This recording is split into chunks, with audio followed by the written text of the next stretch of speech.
الحمد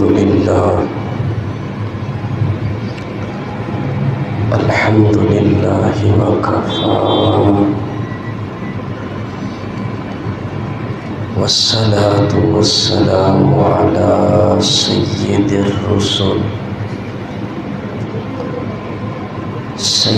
الرسل وخاتم الأنبياء وعلى آله وأصحابه الأتقياء.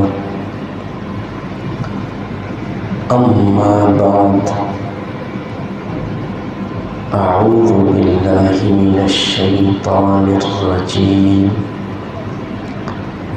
بسم الله الرحمن الرحيم. وَإِذَا سَأَلَكَ عِبَادِي عَنِّي فَإِنِّي قَرِيبٌ أُجِيبُ دَعْوَةَ الدَّاعِ إِذَا دَعَانِ فَلْيَسْتَجِيبُوا لِي وَلْيُؤْمِنُوا بِي لَعَلَّهُمْ يَرْشُدُونَ. صدق اللہ العظیم. اللہم صل علی سیدنا مولانا محمد وعلی آل سیدنا مولانا محمد وبارک وسلم ثم صل علیہ.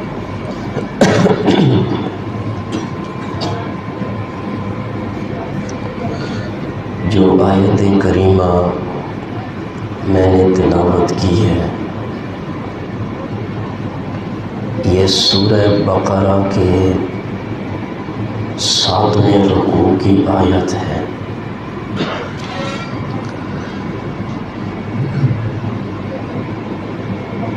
سورہ بقرہ کے 7ویں رکوع میں اللہ تبارک و تعالی نے رمضان کے احکام و مسائل بیان کیے. ایمان والو، تم پر روزے فرض کیے گئے اور وہ صرف 1 مہینہ ہے. پھر فرمایا کہ جو شخص تم میں سے بیمار ہے یا مسافر ہے تو اس کے لیے رخصت ہے کہ وہ بیماری یا سفر کی وجہ سے جتنے روزے نہ رکھ سکے وہ بعد میں قضا کر لے. اور جو شخص بہت زیادہ بوڑھا ہے، شیخ فانی، روزہ نہیں رکھ سکتا تو وہ 1 روزے کا فدیہ دے دیا کرے. یہ مسائل بیان کرتے کرتے اللہ رب العزت نے دعا کا مسئلہ ذکر کر دیا، اور دعا کا مسئلہ ذکر کرنے کے بعد آگے پھر رمضان کے احکام اور مسائل بیان کرنا شروع فرما دیا. دراصل اس رکوع کے ابتدا میں بھی رمضان کے احکام اور مسائل، رکوع کے آخر میں بھی رمضان کے احکام اور مسائل، درمیان میں دعا کا مسئلہ ذکر کیا، یہ سمجھانے کے لیے کہ رمضان کا مہینہ یہ دعاؤں کی قبولیت کا مہینہ ہے.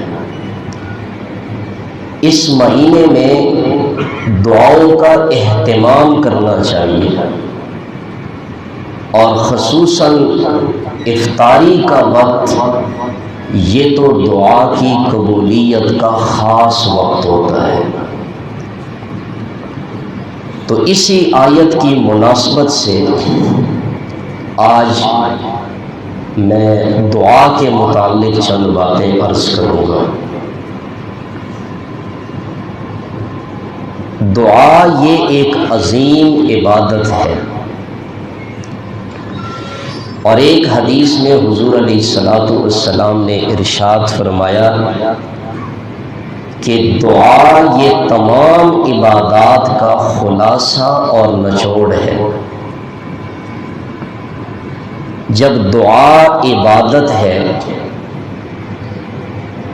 اور تمام عبادات کا خلاصہ اور نچوڑ ہے، اور عبادت یہ صرف کس کا حق ہے؟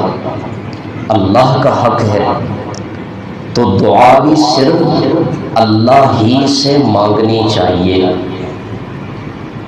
اللہ نے قرآن پاک میں خود ارشاد فرمایا، قال ربکم، تمہارا رب کہتا ہے، ادعونی، مجھ سے دعائیں کرو، مجھے پکارو۔ دعا کیا ہے؟ کوئی چیز طلب کرنا، کوئی حاجت ہے تو وہ کسی سے مانگنا۔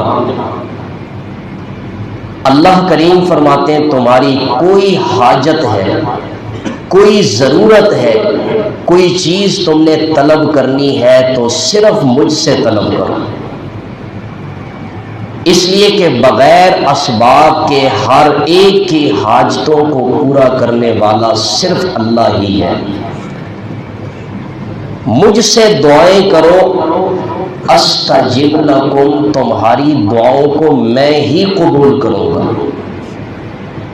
تو اس آیت میں اللہ نے اپنے بندوں کو اپنی ذات سے مانگنے کا حکم دیا ہے۔ یا اللہ کس وقت مانگے، کس وقت تجھ سے دعا مانگے؟ اللہ نے قرآن میں یہ بات بھی ہمیں بتا دی، اجیب دعوت الداعی اذا دعان، میرا در تو 24 گھنٹے کھلا ہے۔ کوئی رات کو پکارے یا دن کو، صبح کو پکارے یا شام کو، کوئی اندھیرے میں پکارے یا اجالے میں، کوئی سکھ میں پکارے یا دکھ میں پکارے، میرا دروازہ تو ہر وقت کھلا ہے، یہ کبھی بند نہیں ہوتا۔ اجیب دعوت الداعی اذا دعان، مجھے جب بھی کوئی پکارنے والا پکارے میں اس کی پکار کا جواب بھی دیتا ہوں، اس کی دعاؤں کو قبول بھی کرتا ہوں۔ تو ان قرآنی آیات سے معلوم ہوا کہ دعا یہ ایک عظیم عبادت ہے، اور عبادت صرف اللہ ہی کی کرنی چاہیے، اور ہر مسلمان شخص کو جس نے کلمہ پڑھا ہے اسے صرف اور صرف اللہ ہی سے دعائیں کرنی چاہیے، اللہ ہی کے سامنے اپنی حاجتوں کا سوال کرنا چاہیے۔ اور اللہ تعالیٰ کی ذات تو ایسی ہے کہ اس نے قرآن میں یہ بھی بتا دیا کہ صرف مجھ سے مانگنے والوں کی صفات کیا ہے۔ ایک طرف حکم دیا کہ صرف مجھ سے مانگو، دوسرے مقام پر اللہ نے اپنے خاص بندوں کی قرآن میں نشانیاں بتائی ہیں، اور آپ جانتے ہیں کہ نشانی ایک ایسی چیز ہے جب کوئی بندہ بتاتا ہے تو اس سے وہ چیز بالکل واضح ہو جاتی ہے۔ میں ایک مثال دیتا ہوں، کوئی بندہ سرگودا شہر میں آتا ہے، کسی سے ملنا ہے، اب اس کا گھر ایک مسجد کے قریب ہے، وہ بندہ چلتے چلتے مسجد کا مینار دیکھ لے تو اسے فوراً سمجھ آ جاتی یہاں مسجد ہے، اس کے پاس اس کا گھر ہوگا۔ یہ مسجد کا مینار مسجد ہونے کی بڑی علامت ہے۔ اللہ کریم فرماتے ہیں میرے خاص بندوں کی نشانی تم نے دیکھنی ہے تو وہ یہ ہے والذین لا یدعون مع اللہ الہا آخر، وہ اللہ کے سوا کسی کو بھی نہیں پکارتے، وہ اللہ کے سوا کسی سے نہیں مانگتے، مانگتے ہیں تو صرف اللہ ہی سے مانگتے ہیں، اس لیے کہ انہیں معلوم ہے کہ پکارنے والی ذات، حاجتیں پوری کرنے والی ذات وہ صرف اور صرف اللہ ہی کی ہے۔ تو یہ اللہ کے خاص بندوں کی ایک نشانی ہے کہ وہ اللہ سے مانگتے ہیں، کسی نبی سے، کسی ولی سے، کسی صحابی سے، کسی پیر سے، کسی فقیر سے نہیں مانگتے۔ کیوں؟ اللہ ہمیں قرآن کی سمجھ نصیب کرے۔ یہ اتنا طویل موضوع ہے، اگر اسے بیان کرتے جائیں قرآن کی آیات ختم ہونے کا نام بھی نہیں لیتی، اتنا پیارا موضوع ہے۔ اللہ سے صرف کیوں مانگتے ہیں اللہ کے خاص بندے؟ اس لیے کہ انہیں معلوم ہے کہ کوئی چیز مانگنی ہو تو وہ مالک ہی سے مانگی جاتی ہے، اور کائنات کے ذرے ذرے کا مالک صرف کون ہے؟ اللہ ہی مالک ہے۔ فرمایا للہ ملک السماوات والارض، آسمانوں اور زمین کے سلطنت صرف اور صرف اللہ ہی کے لیے ہے، وہ اکیلا بادشاہ ہے، اسے اختیار ہے، جیسے چاہے کرے، اس سے کوئی پوچھ نہیں سکتا۔ للہ خزائن السماوات والارض، زمین و آسمان کے کل خزانے اللہ کی ملکیت ہے۔ بہت ہی پیاری آیت ہے قرآن کی۔ آج اگر ایک کلمہ پڑھنے والے شخص کو یہ آیت سمجھ آ جائے، میں یقین سے کہتا ہوں وہ کبھی بھی شرک نہیں کر سکتا۔ یہ ایک آیت للہ خزائن السماوات والارض، زمین و آسمان کے کل خزانے اللہ کی ملکیت ہیں، سارے خزانوں کا مالک اکیلا اللہ ہے۔ اب دیکھیں رزق کے خزانے ہیں تو یہ صرف اور صرف اللہ ہی کے پاس ہے۔ اللہ یبسط الرزق لمن یشاء ویقدر، اللہ جس کے لیے چاہتا ہے رزق کو تنگ کر دیتا ہے، جس کے لیے چاہتا ہے رزق کو کشادہ کر دیتا ہے۔ جب رزق کے خزانوں کا مالک اللہ ہے تو پھر رزق مانگنا بھی کس سے چاہیے؟ اللہ سے مانگنا چاہیے۔ اور اللہ کا ایک نام ہے رزاق، رازق۔ جس شخص کو رزق میں اضافے کی ضرورت ہو وہ اللہ کے اس نام کا ورد کرے، وظیفہ کرے، یا رازق ہو یا رزاق ہو، اللہ اس کے رزق میں کشادگی پیدا فرما دے گا، اس لیے کہ رزق کے خزانے اسی کے پاس ہیں، دولت کے خزانے اسی کے پاس ہیں۔ گنج بخش صرف کون ہے؟ اللہ کی ذات ہے، بندوں میں سے کوئی گنج بخش نہیں ہے۔ یہ نام رکھے ہیں تو ہم نہیں رکھے ہیں۔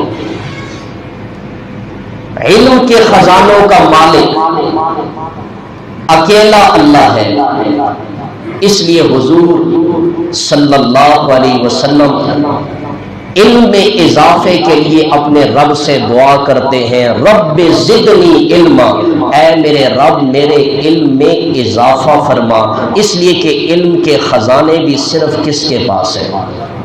اللہ کے پاس ہے۔ کوئی چاہتا ہے کہ میرے علم میں اضافہ ہو، اللہ مجھے علم کی سمجھ نصیب کرے، وہ کس سے دعا کرے؟ اللہ سے دعا کرے۔ عزت کے خزانے ہیں تو وہ بھی صرف اور صرف اللہ ہی کے پاس ہے۔ اولاد کے خزانے ہیں تو صرف اللہ ہی کے پاس۔ قرآن میں یہی آیت جو میں نے پڑھی، للہ ملک السماوات والارض، آسمان و زمین کی سلطنت اللہ ہی کے لیے ہے۔ آگے اللہ نے فرمایا یہب لمن یشاء اناثا، وہ جس کو چاہتا ہے بیٹیاں ہی بیٹیاں عطا کرتا ہے، وَيَهَبُ لِمَن يَشَاءُ الذُّكُورَ، جس کو چاہتا ہے بیٹے ہی بیٹے عطا کرتا ہے، اَوْ يُزَوِّجُهُمْ ذُكْرَانًا وَإِنَاثًا، اور جس کو چاہتا ہے جوڑے ملا کر عطا کرتا ہے، وَيَجْعَلُ مَن يَشَاءُ عَقِيمًا، جس کو چاہتا ہے اولاد کی نعمت سے محروم کر دیتا ہے۔ کیوں؟ اس لیے کہ وہ مالک ہے، مالک کی مرضی ہے، جو نعمت اپنے خزانے میں سے کسی کو دینا چاہے دے دے، نہ دے تو اس سے کوئی پوچھ سکتا ہے؟ دینے پہ آئے تو پھر کسی کو ایک ہی حمل سے کئی بیٹے عطا کر دیتا ہے۔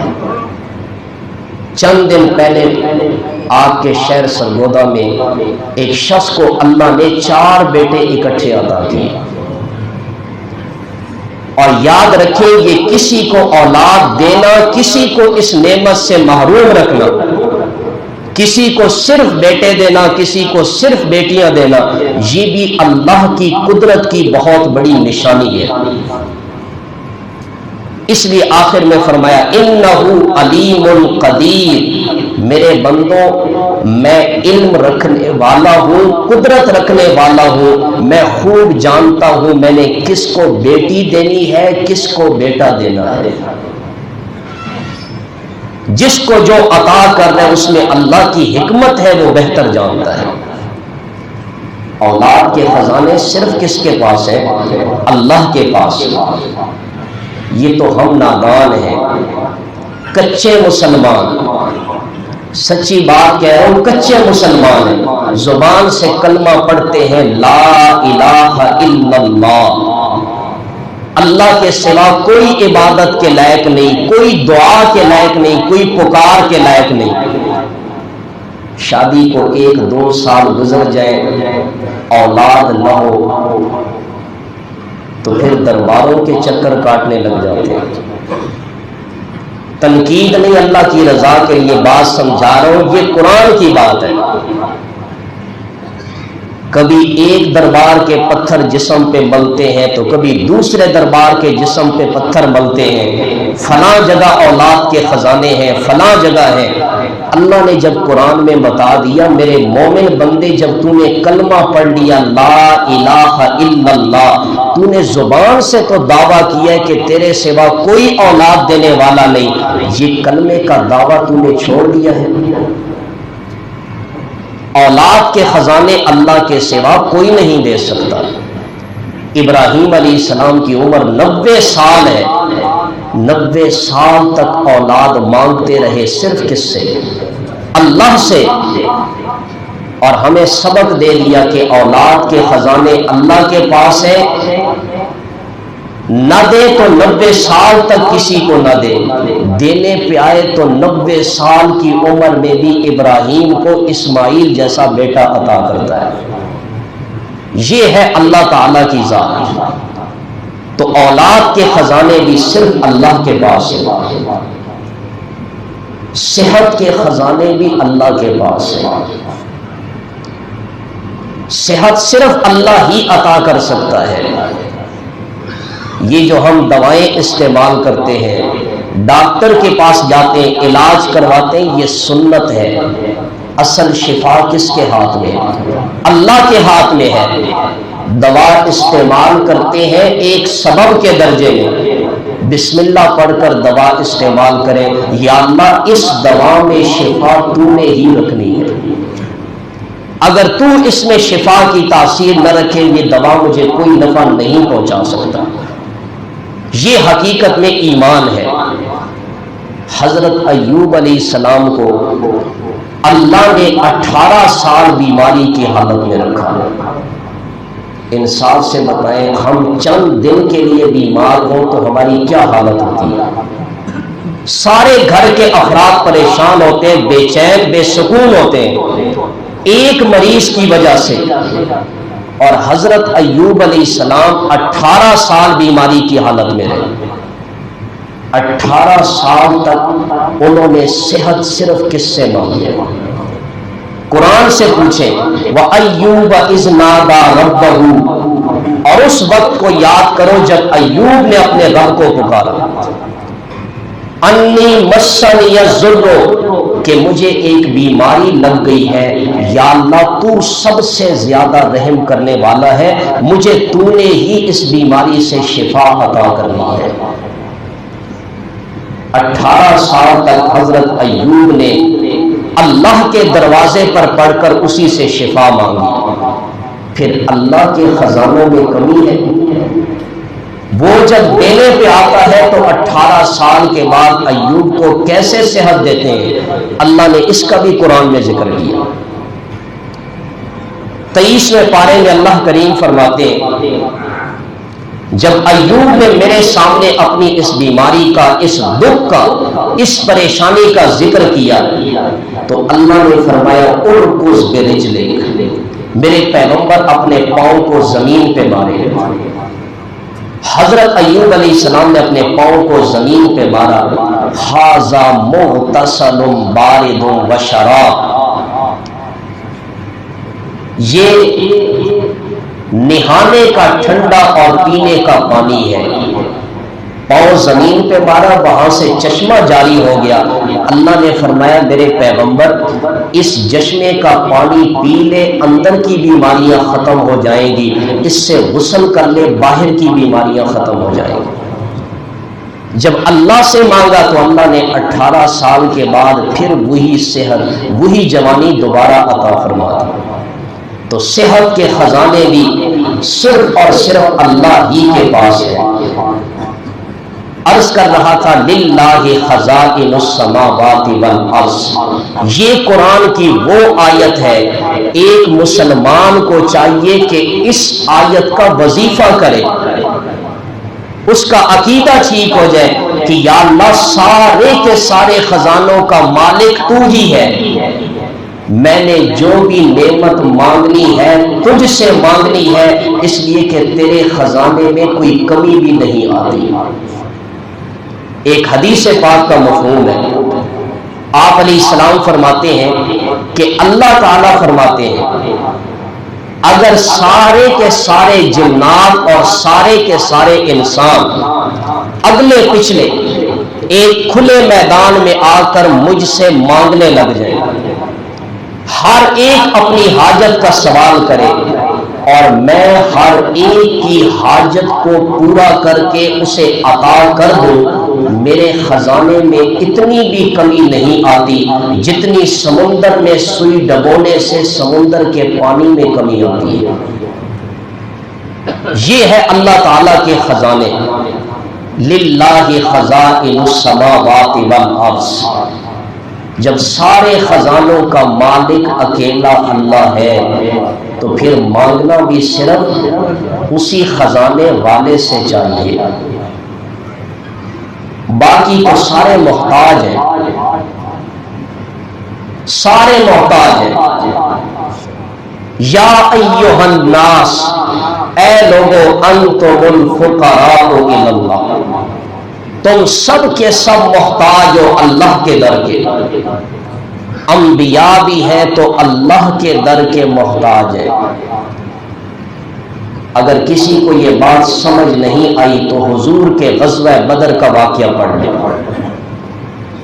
غزوہ بدر میں نبی کریم صلی اللہ علیہ وسلم انتہائی عاجزی سے اپنے ہاتھ رب کے سامنے پھیلا کر رو رو کر دعائیں کر رہے، یا اللہ ان 313 کی تو نے اگر مدد نہیں کی، یہ زمین پر نہ رہے تو تیری عبادت کرنے والا کوئی نہیں رہے گا، یا اللہ تو ہی ان کی مدد فرما. حضور بھی کتنی عاجزی سے رب کے سامنے رو رو کر دعائیں کرتے ہیں، اور حضور کا عمل امت کے لیے سب سے بہترین نمونہ ہے. جب نبی نے بھی ہر مشکل میں، ہر پریشانی میں، ہر دکھ اور تکلیف میں اللہ سے مانگا ہے تو امتی کو بھی کس سے مانگنا چاہیے؟ اللہ ہی سے مانگنا چاہیے. یا ایھا الناس انتم الفقراء الی اللہ، لوگوں تم سب محتاج ہو، انبیاء بھی، اولیاء بھی، پیر بھی، صحابہ بھی، فقیر بھی، سب محتاج ہیں، مانگنے والے ہیں۔ واللہ هو الغنی، اور اللہ سب کو عطا کرنے والا ہے۔ اس کی صفت ہے المعطی، عطا کرنے والا، جس کو فارسی میں کہتے ہیں داتا۔ جو ہم نے بندوں کے نام رکھ لیے، فلاں داتا ہے، داتا صرف کون ہے؟ اللہ ہے، اس لیے کہ یہ اس کی صفت ہے، عطا کرنے والا۔ دعا ہے حضور کی، آپ علیہ السلام یہ دعا مانگا کرتے تھے، اور آپ بھی یاد کر لیں، اللہم لا مانع لما اعطیت ولا معطی لما منعت ولا ينفع ذا الجد منک الجد۔ اس میں بھی اللہ کی صفت آئی ہے، ولا معطی لما منعت، یا اللہ جسے تو نہ دینا چاہے اسے کوئی دے نہیں سکتا، اور جسے تو عطا کرنا چاہے اس سے کوئی روک نہیں سکتا۔ کتنی پیاری دعا حضور نے بتائی ہے۔ باقی سارے محتاج ہیں، اللہ بے نیاز ہے۔ یا اللہ کتنے محتاج ہیں بندے، کسی کے پاس کچھ اختیار ہے، اللہ نے یہ بھی مسئلہ قرآن میں بیان کر دیا، لا یملکون مثقال ذرۃ فی السماوات ولا فی الارض، جن جن کو اللہ کے سوا پکارتے ہو وہ آسمان و زمین میں ایک ذرے کے بھی مالک نہیں ہے۔ دوسرے مقام پہ فرمایا، ان الذین تدعون من دون اللہ، جن کو اللہ کے سوا پکارتے ہو، لن یخلقوا ذبابا، ایک مکھی بھی پیدا نہیں کر سکتے۔ سارے کے سارے جمع ہو جائیں، جن کو تم اللہ کے سوا پکارتے ہو، یہ حاجت روا ہے، یہ مشکل کشا ہے، یہ گنج بخش ہے، یہ داتا ہے، سب کو جمع کر لو، چھوٹی سی ایک مخلوق مکھی بھی پیدا نہیں کر سکتے۔ اور آگے جو اللہ نے بات ارشاد فرمائی، ایک مومن شخص اس آیت کو سن کر اس کا ایمان تازہ ہوتا ہے۔ اللہ کریم فرماتے ہیں مکھی پیدا کرنا یہ تو بڑی دور کی بات ہے، ایک مخلوق ہے اسے پیدا کرنا ہے، اس کا وجود بنانا ہے، یہ بڑی دور کی بات ہے۔ جن کو اللہ کے سوا پکارتے ہو کہ یہ داتا گنج بخش ہے، اگر مکھی ان سے کوئی چیز چھین کر لے جائے وہ چیز بھی اس سے واپس نہیں لے سکتے۔ تو جو اتنا کمزور ہو انصاف سے بتائیں وہ حاجت روا ہو سکتا ہے؟ حاجت روا صرف اور صرف کون ہے؟ اللہ کی ذات ہے۔ تو میرے دوستو، جب بھی مانگنا ہے تو اکیلے اللہ سے مانگے۔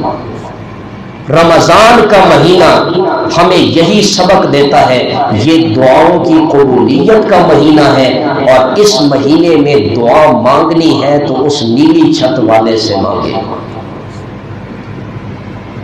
اللہ کریم فرماتے ہیں والذین تدعون من دونہ ما یملکون من قطمیر، جن کو تم اللہ کے سوا پکارتے ہو کہ یہ اولاد بخش سکتے ہیں، یہ دولت عطا کر سکتے ہیں، یہ رزق میں برکت عطا کر سکتے ہیں، سن لو یہ تو کھجور کی گھٹلی کے چھلکے کے بھی مالک نہیں ہے۔ ایک ہے نا کھجور، ایک کھجور کی گھٹلی ہے، ایک کھجور کی گھٹلی پر باریک سا پردہ ہوتا ہے۔ رمضان کا مہینہ ہے، جب کھجور کھانے لگے تو گھٹلی پہ یہ پردہ دیکھ لینا، قطمیر اسی کو کہتے ہیں۔ اللہ کریم فرماتے ہیں جن کو تم میرے سوا پکارتے ہو یہ تو کھجور کی گھٹلی کے چھلکے کے بھی مالک نہیں ہے۔ اور ایک عالم نے اس کو بڑی خوبصورت مثال دی ہے، فرماتے ہیں کھجور کو قبر سمجھ لیں، گھٹلی کو میت سمجھ لیں، اور اس باریک سے پردے کو کفن سمجھ لیں، اللہ کریم فرماتے ہیں جن کو تم اللہ کے سوا پکارتے ہو یہ داتا ہے، گنج بخش ہے، دستگیر ہے، یہ لات، یہ منات، یہ عزا، یہ حبل، جن کو تم پکارتے ہو یہ تو اپنے کفنوں کے بھی مالک نہیں ہے۔ مردہ اپنی کفن کا مالک ہوتا ہے؟ نہیں ہوتا۔ جو اپنی کفن کا بھی مالک نہیں ہے تو وہ مجھے اور آپ کو کیا دے گا؟ اللہ ہمیں توحید کی صحیح سمجھ نصیب فرمائے اور اللہ ہمیں صرف اپنی ذات سے مانگنے کی توفیق عطا فرمائے اور اللہ ہم سب کو شرک سے محفوظ فرمائے۔ آخر دعوانا ان الحمدللہ رب العالمین۔